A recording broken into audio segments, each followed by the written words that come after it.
So I think the problem most people have with mixing is they overcomplicate it. Like when you're mixing, you're adding compressors and limiters and saturation and reverb and delay and stereo widening and all these different plugins. Then maybe you give yourself a break and you come back and listen to it later and you hear a bunch of things you don't like still, so you add more plugins and you keep mixing it. I don't think that's the best way to approach mixing. You actually gotta dumb it down a little bit. So in this video, I wanna prove to you that you can get like 75% of the way to a professional mix without using any plugins and only using volume changes. So this is what we're gonna do. I have this totally unmixed song. And you can see there's no plugins on here at all. There's only 2 plugins on the master, which we'll talk about in a minute. But we're gonna see how far we can take this mix only by changing the volume of things, not using any plugins. And I think it's gonna surprise you how much better we can make this mix sound by only using volume changes. So I always like to start a mix with drums. Let's just start with the kick for now. So how are we gonna get a good level as a starting point for our kick? And the easy answer is just to check out reference tracks. So I've got this reference track loaded in by Nils Hoffman. And since this is a fully mastered track we're referencing, I wanna turn it down. And I like to turn down references minus 10 decibels. That way, when we put a frequency analyzer after the referencing plugin, it's just really easy to see where things in this track are landing on the frequency spectrum. Like we can see our kick is peaking down here, our leads are peaking around here, our hi-hat's peaking right here. So we can take kind of a mental snapshot of where things are landing in the reference track so we can use that as a guide for our own mix. And we don't have to follow the reference exactly, it's just to get an idea of where things could land and where things might sound good, but we can test it out ourselves. So if we start with the kick, right away I can see it's a lot lower in volume than our reference kick was, so I can go ahead and boost that up until it gets to a level that was around the same point as that reference track. And we're gonna do this quickly with every single layer in the track, just not overthinking it, just pushing it to the volume that sounds good to us and that works well against that reference track.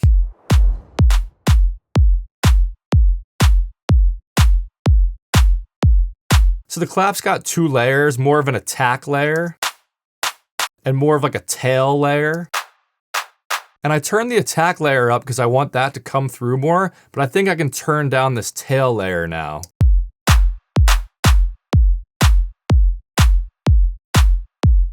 Then we've got a snare layer on top of that. But I think it's kind of making the clap sound muddy, so I want to turn that down a bit. Yeah, I want it to be like barely audible, just adding a little more power to the clap.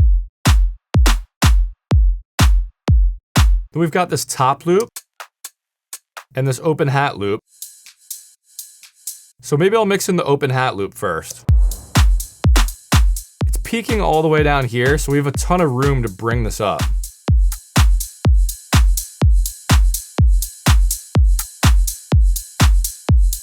Then this top loop is gonna add some attack to that. I think we've got some room to bring that up too.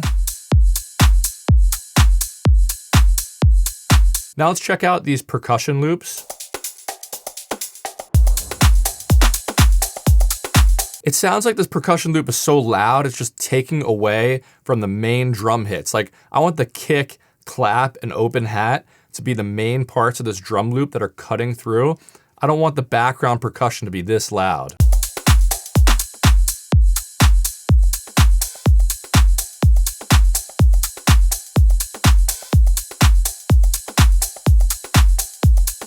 I feel like it's less distracting that way, letting the main drum hits come through. Then we have a crash.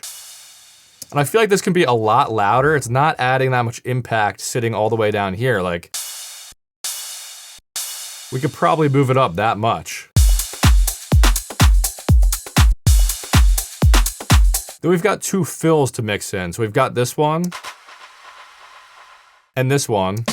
So let's just make sure the volume of those are sitting in a good place. I feel like that could be a little louder. And then this one. Like that's a clap fill, but it's way quieter than the other claps in the track. So I'm gonna go ahead and turn that up a lot.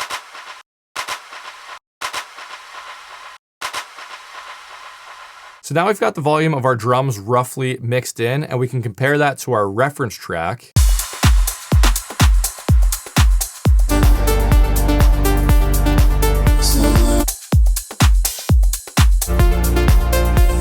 The only difference in the reference I'm noticing is that the claps are a lot quieter. So I'm gonna go ahead and just turn down the claps a little bit, but I don't want them to be as quiet as that reference. I think they're too quiet in the reference. So now let's deal with all these bass layers.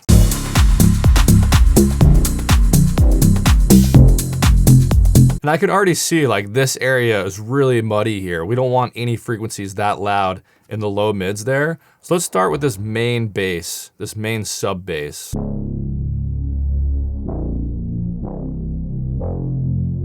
I wish I could take an EQ and like boost the very low end of this bass a little bit because it's not strong enough in the sub frequencies, but we're only doing volume, so I'm gonna stick to volume.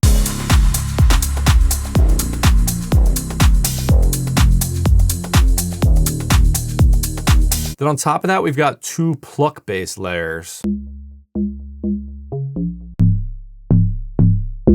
And those are definitely gonna be competing with the low end of the bass, but let's just see where we can fit them in the track.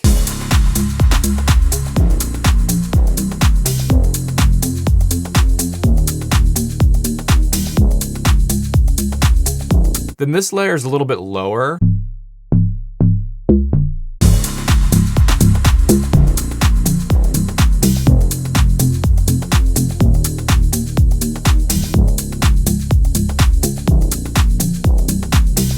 So I want the first bass we mixed in.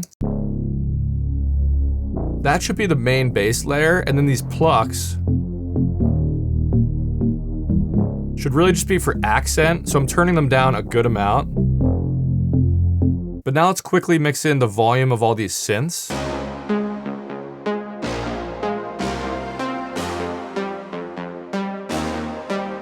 And I definitely want these lead sounds, there's 2 of them. I want those to be up front in the mix, like that's the main melody I want you to hear.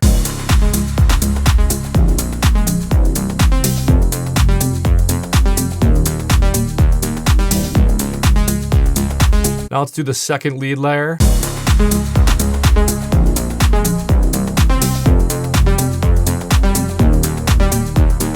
Now those are in a good spot. Let's check out these chords.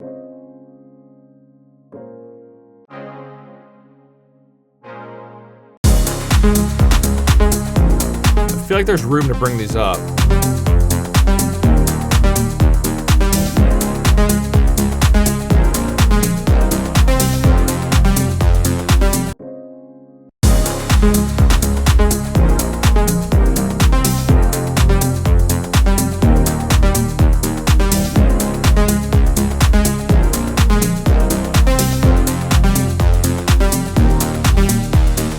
Now there's still a bit of a mess in the low mid area with a bunch of sounds competing down there, but I can't EQ things yet. I'm only thinking about the volume, so let's keep going.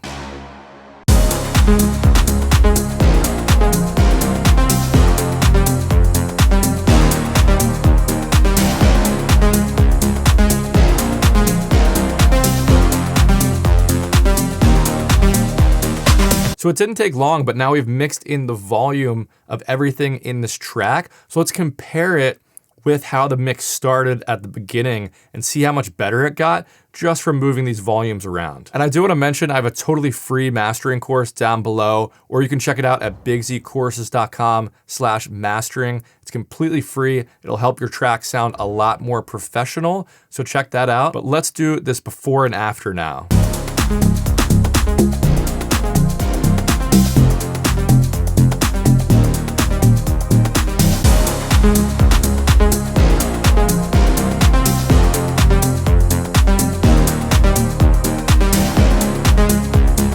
It's crazy how much more balanced you can make a track sound without using any plugins and just changing the volume of things. So if you're ever stuck on a mix or everything you're doing is just making it sound even worse and you're just over processing it, try using this method and only balancing the volume first as a starting point. Because once you get that first 75%, then it's not that hard to start adding things like reverb and delay and sidechain compression and EQ to finish off the mix and make it sound professional in the end. Anyway, thank you guys for watching. Make sure to check out my free mastering course below. It takes like 10 seconds to sign up. You can take it whenever you want. You can take it at your own pace, and I'll catch you guys next time. Peace.